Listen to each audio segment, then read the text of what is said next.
Hey guys, welcome back to Kennesaw Mountain National Battlefield Park. My name is Ranger James. I'm one of the interpretive rangers here at the battlefield.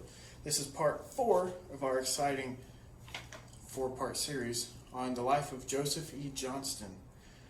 And the last 3 parts that we filmed were dealing with his early career, his early life leading up to the Civil War. And then last time we left off, and Joseph E. Johnston was in the trenches of Kennesaw Mountain. Now, just a reminder, we're getting into the Atlanta campaign. This is where Joseph E. Johnston, with his 60,000 Confederates, the Army of Tennessee, battles against William Tecumseh Sherman's 3 armies under the Military Division of the Mississippi, totaling about 110,000 men. So, again, Sherman is outnumbering Joe Johnston here almost 2 to 1. I'm standing here in our awesome museum. Behind me there's a cutout of Joseph Johnston's head, as well as the head of this gentleman here. His name is John Bell Hood, which we'll be discussing him in a moment. From the trenches of Allatoona towards the middle of the Atlanta campaign on May 22nd, 1864, Joseph Johnston writes a letter to his wife Lydia. He says, "There never was a time when the comfort of your love was more necessary for me, for I have never been so little satisfied with myself. I have seen so much beautiful country abandoned to the enemy." What Sherman's able to do at every turn of the Atlanta campaign is he takes one portion of his massive army and he kind of holds on to the Confederates, and then he finds a way to bring his other portions of the army around. So he's continuously outflanking the Confederates and driving them down closer and closer to the city of Atlanta. Well, why is Atlanta so important? Well, in 1864, it was the railroad hub of the Confederacy. It was the heart of the Confederacy, pumping supplies everywhere, all the way up to Robert E. Lee's army in Virginia.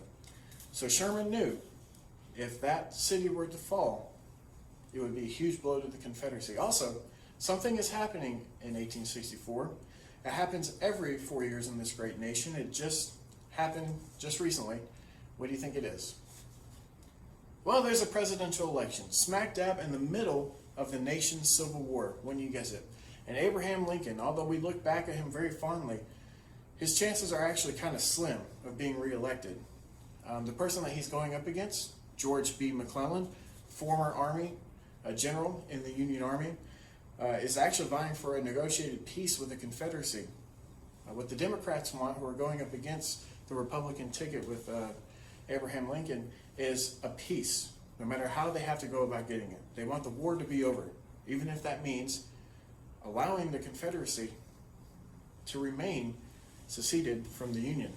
And Abraham Lincoln can't have that. He feels like this war has gone on too long and he needs to finish it up. But he needs to assure the American people that it can be won the way that he wants it to be won. And if Atlanta can fall before those elections, then that will secure his reelection. We're not going to get into spoilers just yet, but we'll see how it plays out for him. Now, on June 14th, 1864, the Confederates are taking a position right in front of the Kennesaw line. They haven't quite fallen back just yet. And this is where one of General Joe Johnston's friends and one of his corps commanders, General Leonidas Polk, is killed on Pine Mountain. What happens is Joe Johnston, Polk, and General Hardee, another one of his corps commanders, are out sort of reconnoitering the line. When Tecumseh Sherman sees them, and he basically says something along the lines of, "Look how cheeky they are," and he orders one of his batteries to fire on that position. A couple of the shells pass overhead harmlessly. By all accounts, Johnston and Hardee kind of get out of dodge real quick when they start getting shelled. Something catches Polk's attention, however, and he doesn't quite move quick enough. And a shell passes completely through his body, killing him instantly. "I would rather anything but this," Joseph Johnston would say, kneeling over the body of his friend. Now this is important because with one corps commander killed, this forces Johnston to kind of make up his mind and say, all right, we can't hold this position. We're not going to hold this position. Let's fall back towards the position at Kennesaw Mountain. There's roughly 15 miles worth of trenches here that the 60,000 Confederates are going to occupy. They were built using leased slaves from the area. And this is where John Bell Hood is going to take his moment to shine. You see, they all get situated. John Bell Hood is actually moved to the very tail end, the southern end of the Confederate line, down by a place called Cold Farm. And he's given the orders to stop any sort of Union advance that might occur. Well, William Tecumseh Sherman is back to his old tricks. The date is June 18th, 1864, when the Confederates fall into those trenches. On June 22nd, Sherman orders Joe Hooker's Corps, the 20th Corps, to move around to the southern end of the Confederate line, try to feel it out, see where it ends, see if it's possible for him to be able to get around that line, outflank him once again, and drive him back towards the Chattahoochee River. Well, John Bell Hood's not having any of that. He goes against orders completely, and he launches an attack against the Union Army at the Battle of Cold Farm on June 22nd, 1864. The first assault fails. He orders another one. Fails. The Federal Army is able to line up a bunch of cannons, starts to blow the Confederates out of the water. Still, John Bell Hood orders a third attack, and it fails. And it cost the Confederates about 1,000 casualties versus the Union Army's about 300, 350, give or take.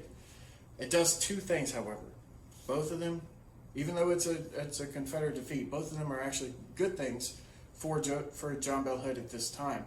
One, it shows Jefferson Davis, his pen pal back in Richmond, and the President of the Confederate States of America, who also has a running feud with Joseph Johnston, that this man will fight, that John Bell Hood is a fighter, that he will be aggressive and he'll assault the Union line.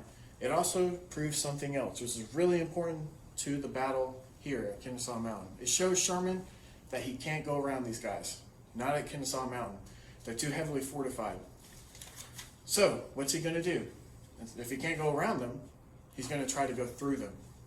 And this is the only assault, major assault along the entire Confederate line that he's going to order during the Atlanta campaign.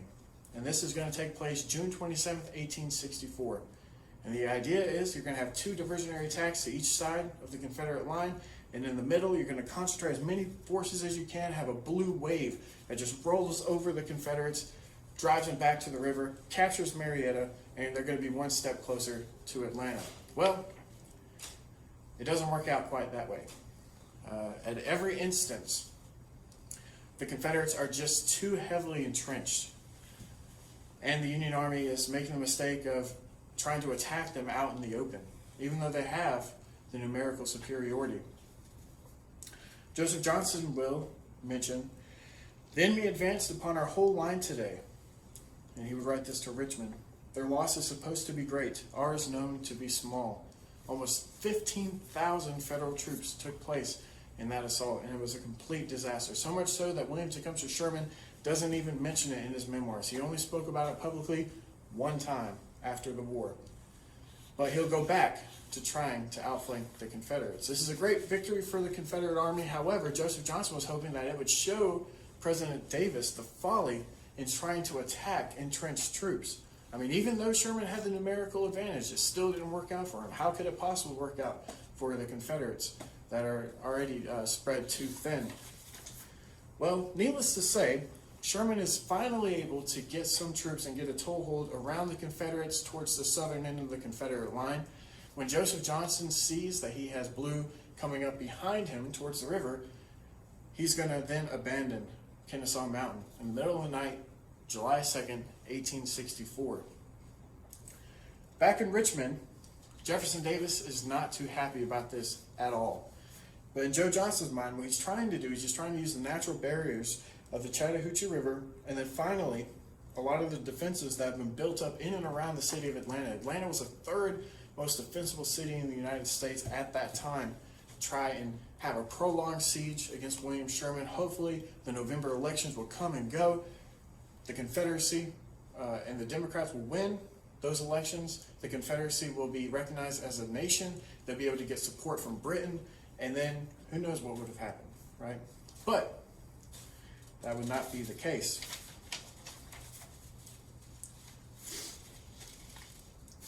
So on July 17th, 1864, Joe Johnston is getting ready to conduct siege operations in and around the city of Atlanta when he gets a telegraph from Jefferson Davis telling him that he's been relieved of command. John Bell Hood will now be the commander of the Confederate Army of Tennessee. Joseph Johnston is, of course, distraught, but in a way he kind of saw it coming. He took it really solemnly. That night, to his men, he'll write out a general order that says, "I cannot leave this noble army without expressing my admiration of the high military qualities it has displayed. A long and arduous campaign has made conspicuous every soldierly virtue, endurance of toil, obedience to orders, and brilliant courage. The enemy has never attacked, but to be repulsed and severely punished. You soldiers have never argued, but from your courage, and never counted your foes. No longer your leader, I will watch your career and will rejoice in your victories." He'll go on to settle down in North Carolina. The Army of Tennessee, the Confederate Army of Tennessee, is not going to have many victories after this, to be honest. What John Bell Hood is going to do is he's actually going to launch a series of 4 attacks in and around the city of Atlanta, and he's going to lose every single one of them, completely chew up the army, and the city is going to eventually fall September 2nd, 1864, which is before the elections. So the fall of Atlanta is a huge motivator for the American people to see, oh, this war can be won. And they actually do end up re-electing Abraham Lincoln for his second term, primarily based on that. John Bell Hood, what he's going to do is he's going to then take the Army of Tennessee, and instead of moving down with Sherman's forces, he's going to try to go around Sherman's forces, back up towards Tennessee, try to cut the railroad line, feeding Sherman's troops. Well, Sherman has more troops than he could ever need, really, for this. He takes half of his army, and they go and they start to battle up against John Bell Hood, and you get the fateful Franklin campaign, which was disastrous to the Confederate Army. Chewed up the army. In the Battle of Franklin alone, there were 6 Confederate generals who were killed. And then on November 15th, 1864, Sherman is then going to take another large portion of his army, and he's going to basically burn up all of the railroad lines in and around the city of Atlanta, make it completely unusable by the Confederates, and he's going to disappear into the wilderness. Nobody knows where he's going. He's cut off from his telegraph wire, from his supply line. He's living off of the land. His men don't even know where he's going until a week before they hit their target, which is Savannah, Georgia. And that is going to fall just before Christmas of 1864, and Sherman offers it to Abraham Lincoln as a Christmas gift. Now, Sherman is then going to take his attention up into the Carolinas, and he does not like the Carolinas. To him, they were the ones that started the war, and his big philosophy is if they want war, then we'll give them all the war that they can handle. And as he's going up towards Raleigh is when President Jefferson Davis has a conversation with Robert E. Lee, who has now been sort of promoted to the head of Confederate forces overall. And Robert E. Lee tells him, hey, we need a good general on the field. We need to stop Sherman. Otherwise, he's going to join forces with Grant in Virginia, and I'm going to have a really hard time. So, President Jefferson Davis, even though he doesn't really like Joseph Johnston, reestablishes him as commander of the Army of Tennessee. And so he gathers these guys together once again, and they begin to fight once again against William Tecumseh Sherman in and around North Carolina, in and around the area just before Raleigh. And this is going to culminate in the Battle of Bentonville. What Joseph Johnston was trying to do is trying to keep the Union Army from reaching Raleigh, North Carolina, and from there being able to springboard towards Virginia. And the Battle of Bentonville, North Carolina, was fought March 19th through the 21st, so 3 days, for 3 bloody days in 1865. The Confederates were able to actually stave off that Union advance. They fought really hard. They took 2,600 casualties versus the Union Army's 1,600 casualties. But again, it wouldn't be enough. And in April 9th, 1865, Robert E. Lee is going to surrender to Grant at Appomattox Courthouse. 5 days later, Abraham Lincoln is assassinated. So, coming off the celebration of what many people up north believe to be the end of the war, Even though Joe Johnston and William Tecumseh Sherman are still technically in the field, you get the tragedy, which is the assassination of Abraham Lincoln. And that's going to have a big part to play in the negotiations later on between Johnston and Sherman as to what's going to happen with their armies. Well, at this time, Joseph Johnston, when he hears word that Lee has surrendered, he has a meeting with Jefferson Davis. And Jefferson Davis wants him to conduct a guerrilla warfare. He wants to try and recruit a lot of the soldiers who had already abandoned the Confederate ranks earlier in the war. And Johnston's reply to that basically is, well, if they left us when we were doing good, why would they come back when we're doing bad? And what he would say about the whole situation is, my views, sir, are that our people are tired of the war, feel themselves whipped, and will not fight. Our country is overrun, its military resources greatly diminished, while the enemy's military power and resources were never greater and may be increased to any extent desired. My men are daily deserting in large numbers and are stealing my artillery teams to aid their escapes to their homes. Since Lee's surrender, they regard the war as at an end. If I march out of North Carolina, her people will all leave my ranks. My small force is melting away like snow before the sun, and I am hopeless of recruiting it.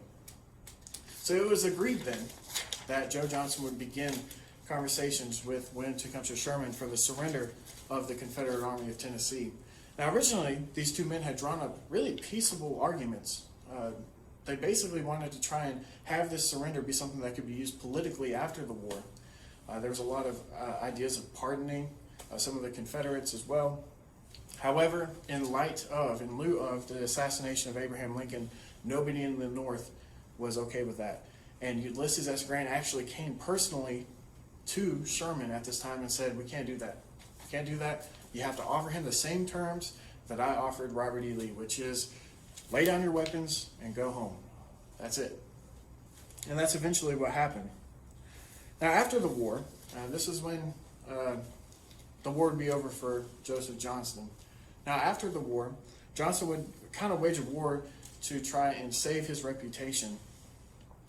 And he would actually go on to mention things about slavery and about the South during Reconstruction. He would say, at all events, the South is in far better condition now than when slavery existed. Of Jefferson Davis, he would say, Mr. Davis condemned me for not fighting. General Sherman's testimony and that of the military cemetery at Marietta refute the charge. Ouch. Now, a lot of the sort of blame that he would put on Jefferson Davis at the time, Davis was martyred after the Civil War, and a lot of his closest allies, Joseph Johnston, his closest allies would then kind of turn against him, and we would find himself befriending a lot of the generals who had fought against him in the Union Army. He gets up in age. He continues to work. He works very hard, 40 hours a day, even up until his 70s. In 1887, his wife Lydia finally passes away. She's had health problems all of her life that they've been trying to mend. And it's such a traumatic blow for him that he's unable to speak her name for the rest of his life. And in the 1880s, he is invited to a veterans parade here in Atlanta, Georgia. And he's on a carriage. When some of the men from the crowd that are surrounding the carriage point out, they say, hey, that's Joe Johnston, that's Joe Johnston. Men run out from the crowd and they unhitch the horses and they start pulling the horses themselves towards Atlanta. And he realizes those were the same men that he had led in battle during the Civil War. They were still just as close and just as loyal as they had been back then. He was deeply moved. Now, as he's getting older, a lot of his friends would begin to pass away. He would become the pallbearer for both Ulysses S. Grant and for his friend George B. McClellan, as well as his old nemesis. After the war, they became really good friends, William Tecumseh Sherman, who actually passed away February 14th, 1891. Now, during that funeral, it's cold, it's rainy. Joseph Johnston takes off his hat in respect for William Tecumseh Sherman. Somebody next to him pokes and prods him and says, hey, you got to put your hat back on. You're going to get sick. He says, if I were in his place and he were standing here in mine, he would not put on his hat. Well, he would eventually get sick. And just a few weeks later, on March 21st, 1881, just after 11 o'clock in the morning, Joseph Johnston would die. His body was taken up to Baltimore to the family plot, and he's buried next to his wife Lydia. His legacy lived on, however. Sam Watkins, who was a Confederate who fought under him here at Kennesaw Mountain at the Dead Angle. In his memoirs, he says, "Such a man was Joseph E. Johnston, and such his record. Farewell, old fellow. We privates loved you because you made us love ourselves." That is the end of part 4 of our video series for Joseph E. Johnston. Sorry it's a little bit long, but we've done it. Castles in the air. Keep checking out Facebook for some of our other awesome videos. We hope that you enjoyed this one. This is Ranger James. We'll see you at the mountain.